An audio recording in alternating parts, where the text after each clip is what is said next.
The views and opinions expressed in this podcast are those of the hosts and guests, and do not necessarily reflect the opinions, policies, or positions of Johnson County Community College. Hi, I am here representing JCCC and the Student Voices podcast. My name is Dr. Kunkel. I'm a professor in the English department, and I had the wonderful privilege a few semesters ago of teaching the student we're going to hear from today. Do you want to introduce yourself?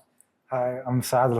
I'm a second year here at JCCC studying liberal arts, hopefully going to KU next semester for accounting.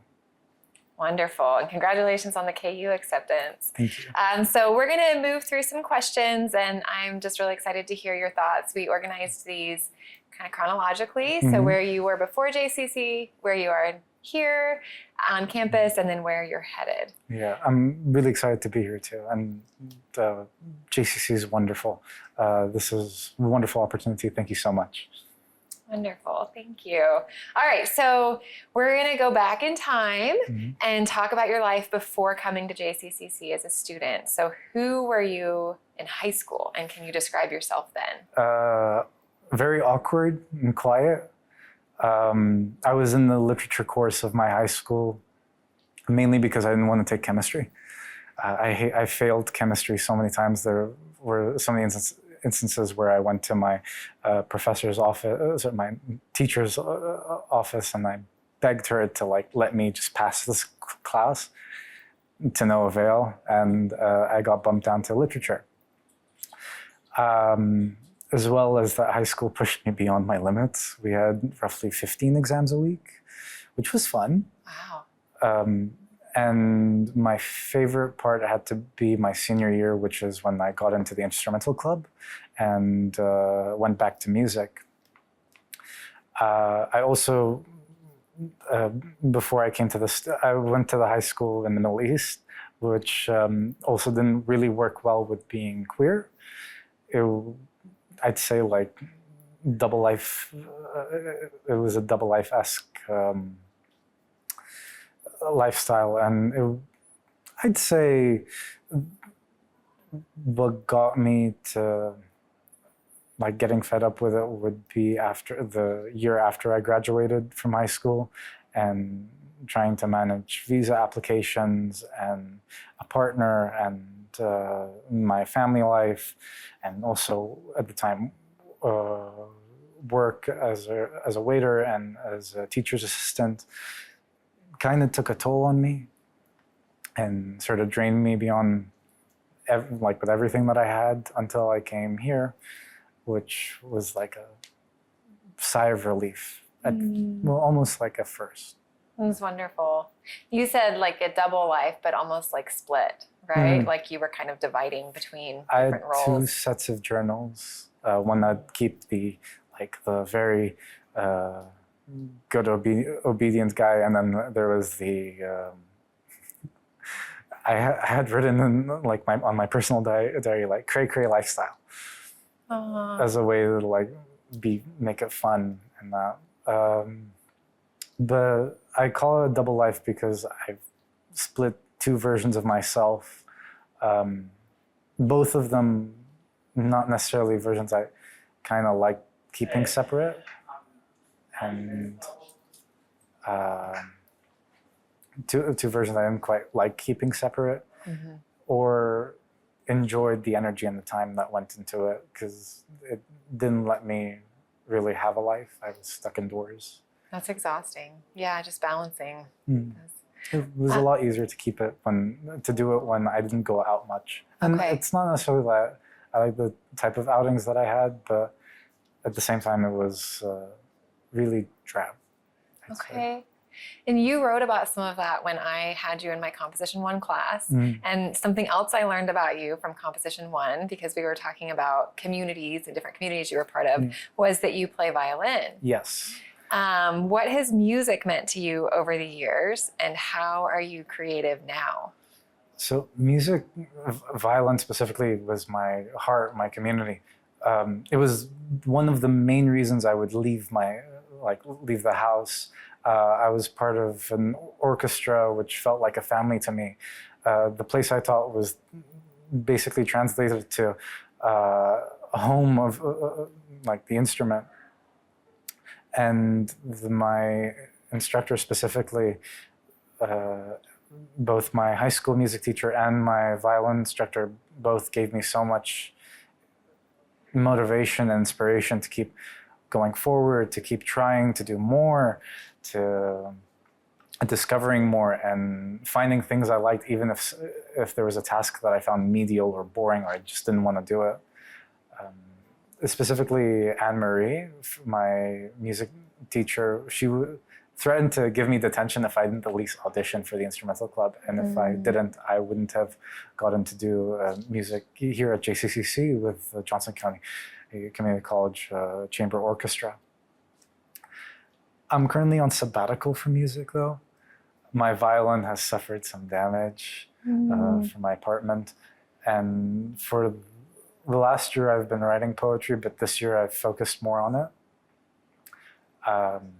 I asked my friends, my cousins, and my old high school English teachers, what's a way to like improve my diction and work on my English and my conversation skills? And most of them said, write a poem a day. So that's what I started doing. And it's a way that I get to not only express myself, but play around with, like I speak in sort of more olden English. I'll use like thee, ye, twases. But other than that, during my first semester, I thought I'd hate accounting. And turns out it was one of my favorite classes, specifically when I studied with Mike Fallis. He's a wonderful professor. And then I took Comp 1 with you, which was one of my favorite classes that semester too. And for once I enjoyed what I was studying, or either it was that gap year that made me like so drained of not doing anything. And I was like, okay, I gotta do something. And I have a schedule, and JCCC did it perfectly. Well, let's talk about your major. I think it's so interesting it's accounting because you have all this creativity too. So what overlap do you see between accounting and your more maybe musical or poetic pursuits? My poetry is a question mark right now. I'm still figuring it out. But in terms of music, I think the discipline that music has in like I'd say like stick to the head type of strictness, because you have to hit notes just right. There are incredibly high standards to follow behind, and it could be a really stressful environment if it wasn't balanced with its own like mess with Arabic music or improv or jam sessions. Those have their own like messy creativity with it, as well as the emotion you're trying to convey. Trying to put a storm through a straight line, like trying to translate a storm through something that's so strict and straight line was an incredible thing that I got to learn, and I love doing it. I love playing. That's a great answer. Yeah, I know from Creative Writing Club you've come and you had these like really ambitious rhyme schemes where you're like, I'm writing this poem and every line has to rhyme with everything that's rhymed before it. But I think that's also your accounting and musical brain, like trying to make order. Yeah. So I think it's a great combination. It's certainly, I'm trying to figure out what poetry is to me still. I love writing. Your class helped me sort of tune my writing in a way that I love doing it, and gave me a way to express myself through it, even if it was doing a completely, like if I had to do a book report, I could still have my own voice through it. Before it wasn't me, it was like a robotic, it felt like there was a robot writing. And that's actually even the theme in some of my poetry, where I compare myself either as a monster from my mental health or as a machine that would just do tasks and had no emotion or empathy. But in those ways, I sort of, like coming to JCC, going to your class, talking to people, and not only understanding more about the world that exists around me, but also the place I want to take up in the world sort of helped me tune my Uh, I completely blanked on the question. We're kind of away from the question. I got you off topic, but I think I can bring us back by saying, like, you're complex. You have many sides to you. So how has your time in the United States allowed you to be less restricted? Ooh, okay. Primarily the GSA Club with Amanda Glass.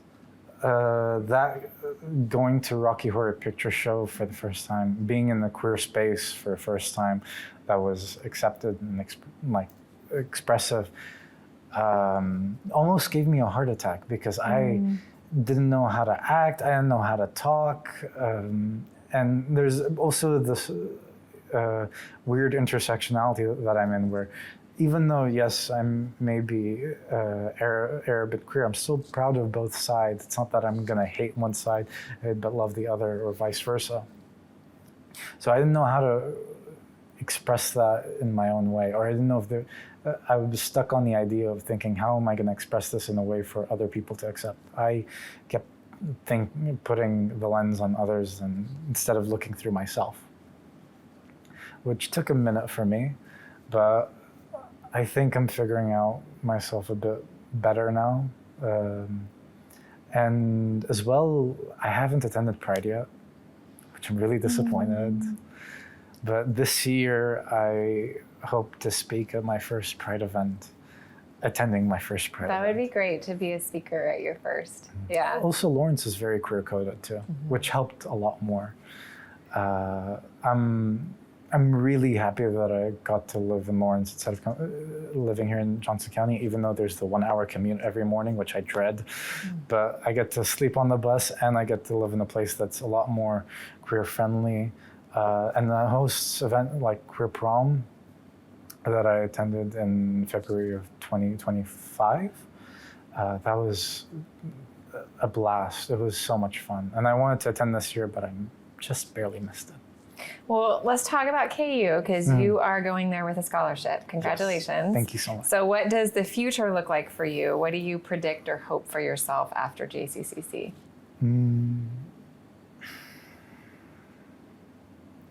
Oh, what I think looks like what I want it to look like is just calmer. But what I think looks like is sort of whatever I think about the future. I used to try and plan like, oh, I want it to be like this. I want to have this type of apartment with this car, or have a partner, and then like perfectly connected and like pieced together, and like this perfect picture. Around like 8-9 months ago, I kind of started throwing ideas like that out the window because I lived in chaos. I grew up in chaos. I kept trying to fight chaos. At this point, there was no point in trying to fight it because it's going to follow me no matter what. So I just try and find my peace within it, and that's gone a lot better for me, as well as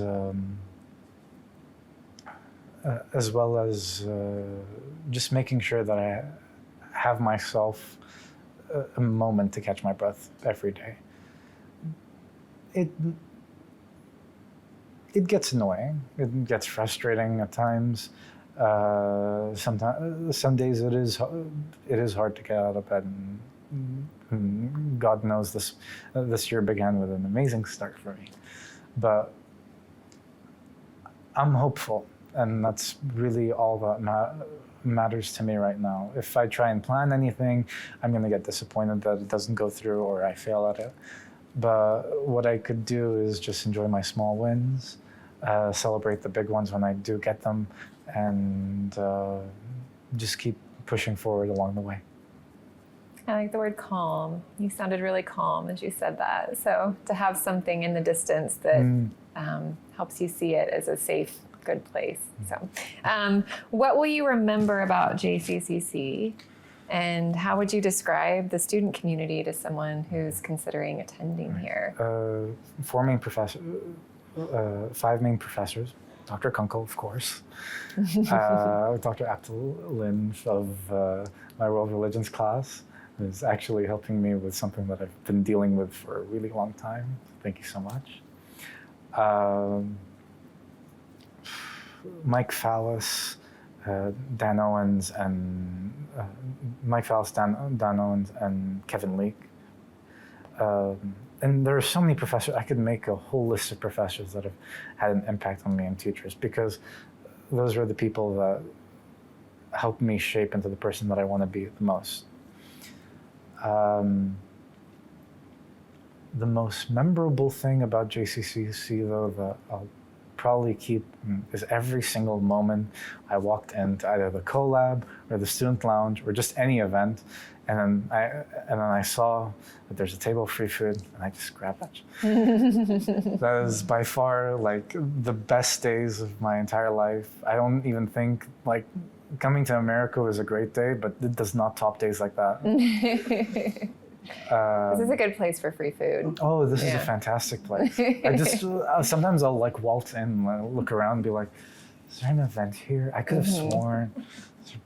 And then like free food radar. Now. Yeah. And like the thing is that it's gotten so bad sometimes that I can smell it from like the like GEB to OCB. So follow your nose would be advice to a student. Yeah. Follow your nose. Follow your instincts as well. I made fun of this line before, but it does work. There's a line that I sometimes keep telling myself: follow your instincts. You know more than you think. Because when I first read it, I was like, "Are you kidding me?" Like I go to this page for advice to try and understand myself and learn more, and you're just telling me to believe in myself. But it really does work, as well as when you want to talk to new people or get to know the people around you, the people that you go to class with. They want to talk to you. At least from my experience, most people want to chat. They want, especially if they're sitting around or scrolling on their phone or doing anything. Everyone enjoys a bit of a conversation from time to time. So don't think you need to have like a secret pass to go in or anything. No, you can walk up to anybody, say hi, and you'll immediately know if they want to talk or no. Now, if someone's running past you, they're not going to want to talk.